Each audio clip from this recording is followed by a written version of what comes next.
दोस्तों, इस दुनिया में जहां तक हमने आज तक कुछ देखा है, जहां तक मानव की पहुंच है, वहां तक अगर सबसे शातिर, खतरनाक और प्रगतिशील दिमाग अगर किसी का है तो वह इंसान का है, जो हमेशा ही अपने खुराफाती दिमाग से अलग अलग चीजों की खोज में लगा रहता है। जहां आम हाथ से हाथ नहीं आते, वहां लकड़ी इस्तेमाल कर लेता है और कभी कभी तो पत्थर से तोड़ने की भी कोशिश करता है या पेड़ पर चढ़ना भी सीख जाता है। ऐसा ही हाल हमारे अंतरिक्ष वैज्ञानिकों का है। जहां वो खुद नहीं पहुंच सकते, वहां पर अपनी आंखों को भेज देते हैं।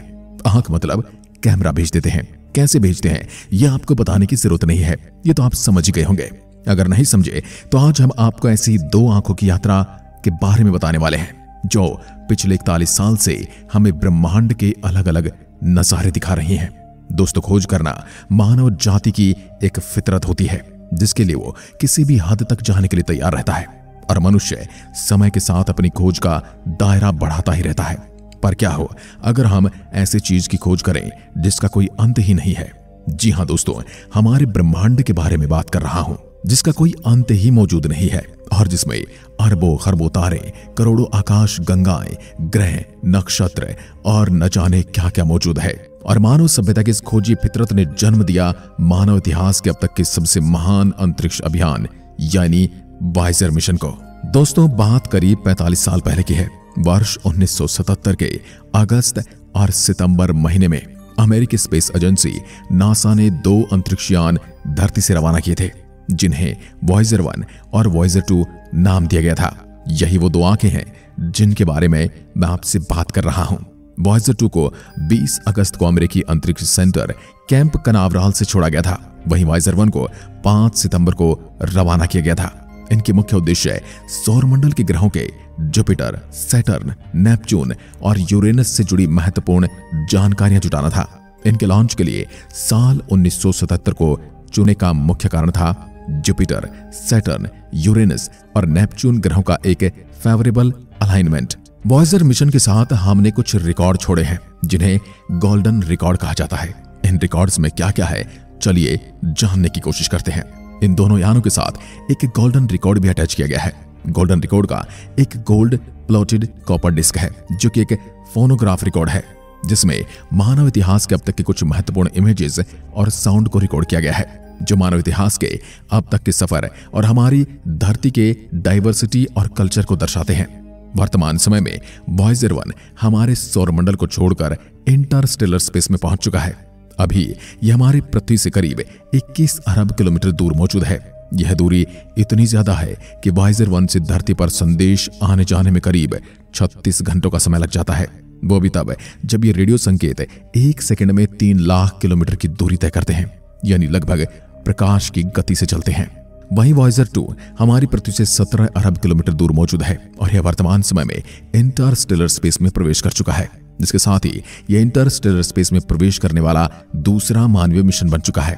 यह दूरी इतनी ज्यादा है कि वॉयेजर 2 से धरती तक संदेश आने में करीब 30 घंटों का समय लग जाता है। यानी वॉयेजर मिशन का यह सफर कहां तक जाता है। करीब 41 साल बाद ये दोनों यान अच्छे से काम कर रहे हैं और मानवता की निशानी दूर ब्रह्मांड तक पहुंचाने का काम कर रहे हैं। पर अब समय के साथ ये दोनों बूढ़े हो चले हैं। इनकी ताकत बेहद कमजोर हो चुकी है और इनकी तकनीक भी अब बेहद पुरानी हो चुकी है। आज वॉयेजर यानों से आने वाले संदेशों को पकड़ने के लिए नासा को काफी मशक्कत करनी पड़ती है, जिसके लिए नासा ने दुनिया भर में बहुत सारे रेडियो संकेत सेंटर बना रखे हैं। इस अभियान से शुरुआत से जुड़े हुए वैज्ञानिक एड स्टोन कहते हैं कि आज वॉयेजर ब्रह्मांड में इतनी दूरी पर है जहां शून्य, अंधेरे और सर्द माहौल के सिवा कुछ भी नहीं है। वो बताते हैं कि वॉयेजर अभियान के डिजाइन पर 1972 में काम शुरू किया गया। इस अभियान से जुड़े वैज्ञानिक बताते हैं कि वॉयेजर यानों में ग्रामोफोन या कहीं गोल्डन रिकॉर्ड लगाने का उद्देश्य एक आशा थी। आशा ये थी कि धरती के अलावा ब्रह्मांड में यदि कहीं जीवन है, और ये तो सभी मानते हैं कि ब्रह्मांड में कहीं न कहीं जीवन अवश्य है, पर वो हमारी पहुंच से कितना दूर है, बस यही एक सवाल है। यात्रा करते करते जब किसी और सभ्यता को हमारा वॉयेजर यान मिले तो उसे मानवीय सभ्यता की एक झलक इन ग्रामोफोन रिकॉर्ड के जरिए मिले। यानी वॉयेजर सिर्फ एक अंतरिक्ष अभियान नहीं, बल्कि सुदूर ब्रह्मांड को भेजा गया मानव का संदेश भी है। ये ग्रामोफोन तांबे के डिस्क से बने हुए हैं, जो आने वाले करीब 1 अरब सालों तक सही सलामत रहेंगे। इस दौरान अगर वॉयेजर किसी सभ्यता के हाथ लग गया तो ब्रह्मांड में कहीं बसा हुआ है, तो इन ग्रामोफोन रिकॉर्ड के जरिए उन्हें मानवता के होने का और उसकी प्रगति का संदेश मिलेगा। अपने इस लंबे सफर में इन्होंने रास्ते में क्या क्या किया, किस किस ग्रह और किस किस प्लेनेट की इन्होंने हमें जानकारी पहुंचाई। सबसे पहले जानते हैं बृहस्पति ग्रह के बारे में। लॉन्च के 18 महीने बाद यानी 1979 को वॉयेजर 1 और वॉयेजर 2 ने जुपिटर यानी बृहस्पति ग्रह के बारे में जानकारियां जुटाना शुरू किया। दोनों यानों ने बृहस्पति ग्रह के बेहद ही साफ और दिलचस्प जानकारियां भेजी। वॉयेजर यानों ने कई अनसुलझे रहस्यों के जवाब दिए। जैसे वॉयेजर अभियान से पहले माना जाता था कि केवल धरती पर ही ज्वालामुखी मौजूद हैं, पर वॉयेजर यानों द्वारा भेजी गई जानकारियों से पता चला कि बृहस्पति ग्रह के चंद्रमा पर भी ज्वालामुखी मौजूद है। नासा के सीनियर वैज्ञानिक एड स्टोन का कहना है कि वॉयेजर अभियान ने सौरमंडल को लेकर हमारे तमाम ख्याल गलत साबित कर दिए। पहले हमें पता था कि केवल धरती पर ही सागर मौजूद हैं, पर वॉयेजर ने बताया कि बृहस्पति के चंद्रमा यूरोपा पर भी मीठे बर्फ के परत के नीचे विशाल सागर मौजूद हैं। वॉयेजर यानों ने शनि ग्रह के बारे में भी कई चौंकाने वाले खुलासे किए। वॉयेजर मिशन और शनि ग्रह क्या कहता है। उसने शनि ग्रह के छल्ले यानी कि रिंग्स की कई तस्वीरें भेजी, जो हमें बताया कि शनि के उपग्रह टाइटन में हाइड्रोकार्बन के सागर मौजूद हैं, जो इथेन और मीथेन से मिलकर बने हुए हैं। वॉयेजर अभियान के जरिए हमें शनि के छोटे से चंद्रमा एनसेलेडस के बारे में कई मुख्य जानकारी के बारे में पता चला था। आज अगर सौरमंडल में जीवन की सबसे अधिक संभावना कहीं मौजूद है तो वो शनि के चंद्रमा एनसेलेडस पर मौजूद है। वॉयेजर यानों से हमें यह भी पता चला कि शनि ग्रह के चंद्रमाओं में अपार संभावनाएं छिपी हुई हैं, जिसके लिए हमें नए अभियान भेजने की जरूरत है। वॉयेजर मिशन ने हमें नेपच्यून और यूरेनस यानी कि वरुण और अरुण ग्रह के बारे में क्या बताया। नवंबर 1980 में वॉयेजर 1 ने शनि से आगे का सफर शुरू किया, जिसके करीब 9 महीने बाद वॉयेजर 2 ने भी सौरमंडल के दूर के ग्रहों की पड़ताल आरंभ कर दी। सन 1986 में वॉयेजर 2 यूरेनस के बिल्कुल करीब पहुंचा, जिसने पहली बार इस ग्रह की इतनी साफ तस्वीरें और कई महत्वपूर्ण जानकारियां हमें भेजी। यूरेनस को पार कर वॉयेजर 2 1989 में नेपच्यून ग्रह के पास पहुंचा, जिसने इस ग्रह के बारे में कई चौंकाने वाले खुलासे किए।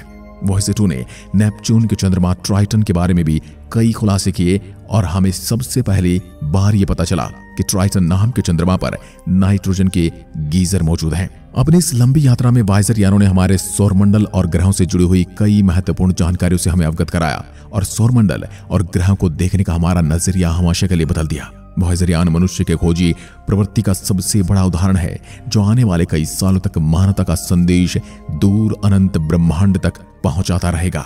वॉयेजर और दूसरे मिशंस। वॉयेजर यानों द्वारा की गई खोज की बुनियाद पर ही बाद में कई महत्वपूर्ण अंतरिक्ष अभियान शुरू किए गए। जैसे शनि ग्रह के लिए कैसिनी हाइजेंस अभियान भेजे गए, वहीं बृहस्पति के लिए गैलीलियो और जूनो जैसे अभियान भेजे गए। इन दोनों ग्रहों को प्रमुखता देने का सबसे बड़ा कारण है इनके चंद्रमा, जो कि मानव जाति के लिए अपार संभावनाओं से भरे हुए हैं। इन दोनों ग्रहों के बारे में जानकारियां जुटाकर हम सौरमंडल के बारे में कई महत्वपूर्ण जानकारियां जुटा सकते हैं, क्योंकि सौरमंडल में बनने वाले सबसे शुरुआती ग्रह थे। मानव इतिहास में कुछ गिने चुने अभियान ही हुए हैं जिससे हमें इतनी सारी जानकारी प्राप्त हुई है। आज 40 वर्ष बाद तकनीक ने काफी तरक्की कर ली है। ऐसे में ये यान अब पुराने हो चुके हैं। वॉयेजर विश्व के सबसे पहले ऐसे अंतरिक्ष अभियान थे जिनका नियंत्रण कंप्यूटर के हाथ में था। आज इतने सालों बाद भी ये दोनों यान खुद से अपना सफर तय करते हैं, अपनी पड़ताल करते हैं और जरूरत पड़ने पर अपना बैकअप सिस्टम भी चालू करते हैं। वॉयेजर यानों को बनाने में इस्तेमाल हुई तकनीक हम आज भी इस्तेमाल करते हैं। आज के मोबाइल फोन और सीडी प्लेयर्स वॉयेजर में इस्तेमाल हुई कोडिंग सिस्टम टेक्निक का इस्तेमाल करते हैं। आज के समय में स्मार्टफोन में तस्वीरें प्रोसेस करने की जो तकनीक इस्तेमाल की जाती है, वॉयेजर यानों के विकास के दौरान ही खोजी गई थी। वैसे तो अपने लंबे सफर के दौरान वॉयेजर यानों ने कई महान और नए भुला पाने वाले क्षण दिए हैं, पर वॉयेजर अभियान का सबसे महान पल उस वक्त आया था जब 14 फरवरी 1990 को इसने अपने कैमरे धरती की ओर घुमाए थे। उस दौरान पूरे सौरमंडल और ब्रह्मांड में धरती सिर्फ एक छोटी सी नीली प्रकाश जैसी दिख रही थी। आज की वीडियो में बस इतना ही। अगर आपको ये वीडियो पसंद आई तो लाइक कीजिए और ऐसी वीडियोस के लिए हमारे चैनल को सब्सक्राइब जरूर करें। धन्यवाद। जय हिंद, जय भारत।